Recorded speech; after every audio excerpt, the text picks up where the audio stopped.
معزز سامعین حضرات، حضرت ابو ہریرہ بیان کرتے ہیں، بخاری شریف اور ترمذی شریف، ابن ماجہ، دارمی وغیرہ میں اس حدیث کو ذکر کیا گیا ہے کہ حضرت ابو ہریرہ رضی اللہ تعالیٰ عنہ فرماتے ہیں،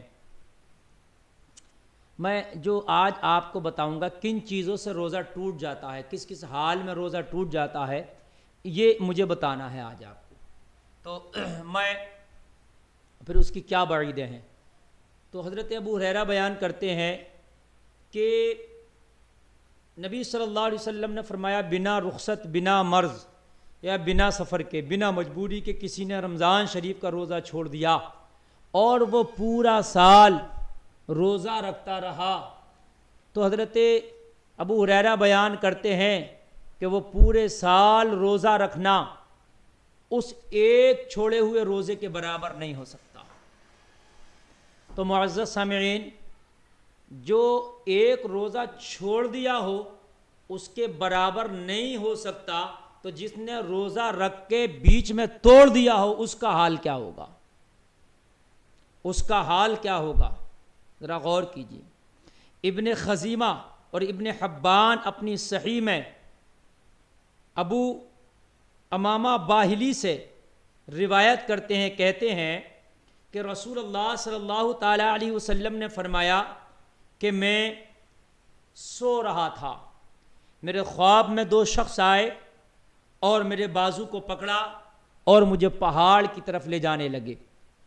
میں چلنے سے میں نے کیا کہ میں عاجز ہوں، بہت سخت ہے اوپر چڑھنا، اتنی طاقت نہیں اوپر چڑھنے کی، تو کہا ہم اس کو آسان کریں گے.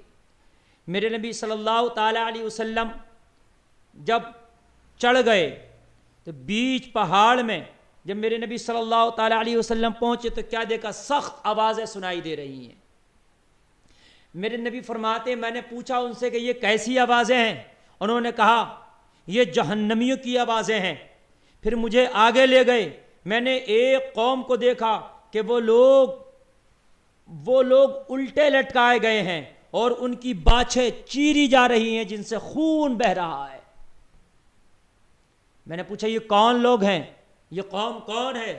مجھے بتلایا گیا یہ وہ قوم ہے جو رمضان کے مہینے میں روزہ رکھ کے بیچ میں افطار کر لیا کرتے تھے، بیچ میں روزہ توڑ دیا کرتے تھے. یہ وہ لوگ ہیں، ان پر اللہ کا یہ عذاب ہے، یہ اللہ کا ان پر عذاب مسلط کر دیا گیا.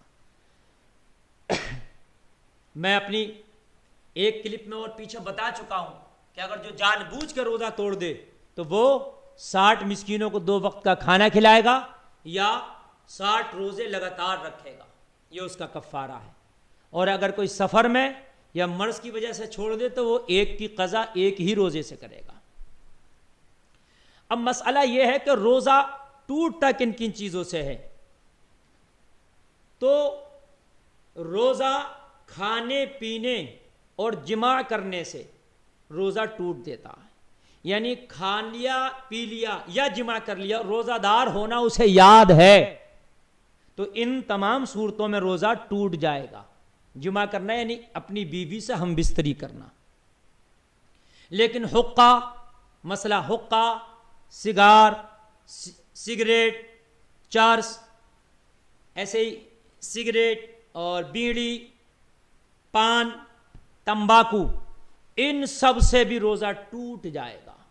اگر حقہ، بیڑی، سگریٹ پیا اور اس طریقے سے پیا کہ حلق میں وہ دھواں نہ لے کے گیا، وہ باہر سے باہر ہی نکال رہا، تب بھی روزہ ٹوٹ جائے گا. پان کھایا اور اس کی پیک کو تھوک دیا، اس نے اندر نہ نگلا، اس صورت میں بھی روزہ ٹوٹ جائے گا. اس لیے کہ بہت باریک باریک اجزاء جب پان کھاتے ہیں تو وہ حلق سے نیچے چلے جاتے ہیں، تب بھی روزہ ٹوٹ جائے گا. کسی نے شکر وغیرہ ایسی چیز جو گھلنے والی تھی منہ میں رکھی اور وہ گھل گئی، تب بھی روزہ ٹوٹ جائے گا اس حالت میں بھی. اچھا، کسی نے چنے کی برابر کوئی چیز یا اس سے زیادہ تھی، اس کے دانت میں ہلکی ہوئی تھی اور اس نے وہ نگل لی، تب بھی روزہ ٹوٹ جائے گا. یا چنے سے کم تھی اور اس نے اس کو نکالا پھر سے نگل گیا، اس حال میں بھی روزہ ٹوٹ جائے گا. اگر دانت سے خون نکلا اور خون نکل کے وہ تھوک کے ساتھ نکل گیا اور خون تھوک کے برابر تھا یا زیادہ تھا اور نگل گیا حلق میں تو روزہ ٹوٹ جائے گا.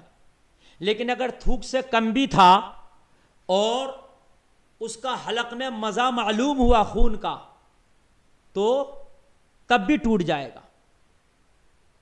یعنی اگر خون جو نگلا وہ تھوک کے برابر تھا یا تھوک سے زیادہ تھا یا تھوک سے کم تھا لیکن حلق میں اس کا مزہ معلوم ہوا تو روزہ ہر حال میں ٹوٹ جائے گا. لیکن تھوک سے خون کم تھا نگلا لیکن حلق میں خون کا مزہ معلوم نہ ہوا تو اس صورت میں روزہ نہیں ٹوٹے گا. روزہ میں دانت اکھڑوایا اور خون نکلا اگرچہ وہ سو ہی گیا اور نگل گیا تب بھی روزہ ٹوٹ جائے گا. اب اگر کوئی چیز اس نے پخانہ کے راستے سے اندر کی اور وہ چیز تر تھی یا عورت نے پیشاب کے راستے سے وہ چیز اندر کی تر تھی اس کی رطوبت اندر تک پہنچ گئی تب بھی روزہ ٹوٹ جائے گا. یا کسی نے استنجا کیا استنجا کرنے میں اتنا مبالغہ کیا کہ پخانے کے راستے سے پانی اندر چلا گیا تب بھی روزہ ٹوٹ جائے گا.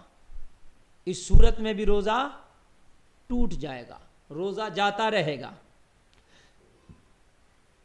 کسی نے اپنے عورت نے پیشاب کے راستے میں کوئی کپڑا رکھا اور وہ کپڑا پورا اندر ہو گیا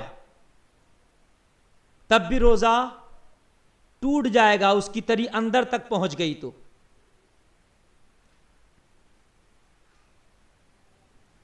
اور اگر اس کا کچھ حصہ باہر رہا کپڑے کا تب روزہ نہیں ٹوٹے گا.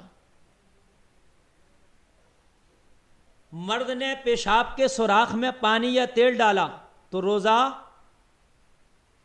مرد نے پیشاب کے سوراخ میں پانی یا تیل ڈالا تو روزہ نہ گیا اگرچہ مثانے تک پہنچ گیا. اور عورت نے شرمگاہ میں ٹپکایا تو روزہ جاتا رہا. ایسے ہی سر میں تیل ڈالنے سے روزہ نہیں ٹوٹے گا سرما لگانے سے بھی روزہ نہیں ٹوٹے گا بال کاٹنے سے بھی روزہ نہیں ٹوٹے گا. یہ موٹی موٹی باتیں تھیں جو میں نے عرض کی جن چیزوں سے روزہ ٹوٹ جاتا ہے ان کا خاص خیال اور احتیاط رکھیں. ایسے ہی بہت سے لوگ سوچتے ہیں بال کٹانے سے روزہ بال نہیں کٹاتے ہیں تو بال کٹانے سے بھی روزہ نہیں ٹوٹے گا. اور ناخون نہیں ترشواتے ناخون ترشوانے سے بھی روزہ نہیں ٹوٹے گا. اور ایک اس میں مسئلہ اور ہے دماغ یا شکم کی جھلی تک زخم ہے یعنی پیٹ پر زخم ہے یا دماغ پر اور اس کی جھلی تک زخم ہے اس میں دوائی ڈالی اگر دماغ یا شکم تک پہنچ گئی دوائی خشک ہے دوائی یا تر ہے تو روزہ جاتا رہا. اور اگر دماغ اور شکم کی جھلی تک نہیں پہنچی تو روزہ نہیں گیا. لیکن اس کو یہ پتہ نہیں کہ دماغ کی جھلی تک پہنچی ہے دوائی یا نہیں پہنچی ہے تو ایسی صورت میں اگر دوا تر ہے تو روزہ جاتا رہا دوا خشک ہے تو روزہ نہیں گیا. ایسے ہی کان میں تیل ڈالا یا دوائی ڈالی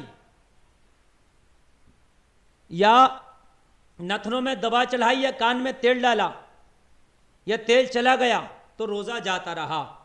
ہاں کان میں پانی اگر چلا گیا تو روزہ نہیں گیا. ایسے ہی کلی کر رہا تھا حلق سے نیچے پانی اتر گیا اور ناک میں پانی چڑھا رہا تھا تو پانی دماغ میں چڑھ گیا تو روزہ جاتا رہے گا مگر جبکہ روزہ دار ہونا اسے یاد ہو. اور اگر بھول گیا ہے اور اس نے قصدن بھی یہ کام کیا جان بوجھ کر بھی یعنی روزہ دار ہونا بھول گیا تھا ناک میں پانی چڑھایا اندر دماغ میں چلا گیا کلی کیا حلق کے نیچے چلا گیا تو روزہ نہیں جائے گا. ایسے ہی